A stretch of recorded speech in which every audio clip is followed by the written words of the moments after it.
12e étape aujourd'hui, 168 km 500 entre Lavelanet et Narbonne, un profil plutôt favorable à une échappée au long cours, avec le franchissement du col de Campérier, un col de 4e catégorie dès le premier tiers de course. Le peloton n'est plus constitué que de 159 coureurs puisque l'équipe Saunier Duval a quitté la grande boucle suite au contrôle antidopage positif de l'Italien Riccardo Rico. Du coup ça change un peu les choses au classement de la montagne et du meilleur jeune. L'Allemand Sebastian Lang de la Gerolsteiner prend donc le maillot à pois. Le maillot blanc est lui désormais sur les épaules de l'Italien Vincenzo Nibali de la Liquigas. L'étape a débuté très rapidement avec des tentatives d'échapper que le peloton n'a pas laissé partir. Il faut donc attendre le kilomètre 35 pour voir deux hommes s'extirper du peloton et prendre quelques secondes d'avance.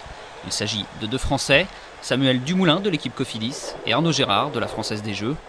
Les deux hommes ne sont pas très dangereux au classement général, donc le peloton va leur laisser prendre un peu d'avance, mais pas trop, jamais plus de 4 minutes, car les équipes de sprinteurs ont apparemment jeté leur dévolu sur cette 12e étape.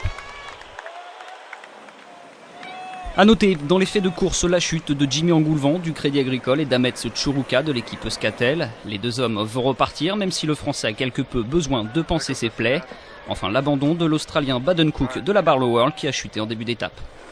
En tête de la course donc deux Français qui réussissent à maintenir un écart d'environ 1 minute 30 avec le peloton. Un écart qui va permettre à l'Espagnol Juan José Oros de l'équipe Euskaltel de sortir du peloton et de rejoindre rapidement les deux échappés. Avec ce renfort, le trio de tête résiste au mieux. Le peloton, lui, emmené par les Silence Lotto du maillot jaune et les Quick Step, se contente de contrôler. Le peloton va ensuite doucement revenir sur les échappés. Et à un peu plus de 30 km de l'arrivée, l'avance des trois hommes n'est plus que de 45 secondes. Alors devant, ça commence à cogiter.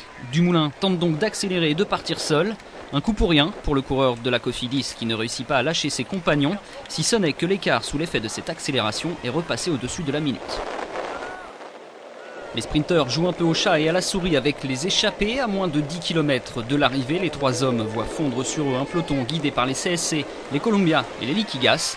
Cette fois, il semblerait que les sprinteurs aient décidé de s'expliquer à Narbonne. Dans le final, ça roule très fort. Les Colombiens emmènent pour Cavendish. Le Britannique démarre à 200 mètres de la ligne. Il s'impose devant Sébastien Chavanel et Gerd Stigmans. Le sprinter de la Columbia signe là sa 3e victoire sur le Tour 2008.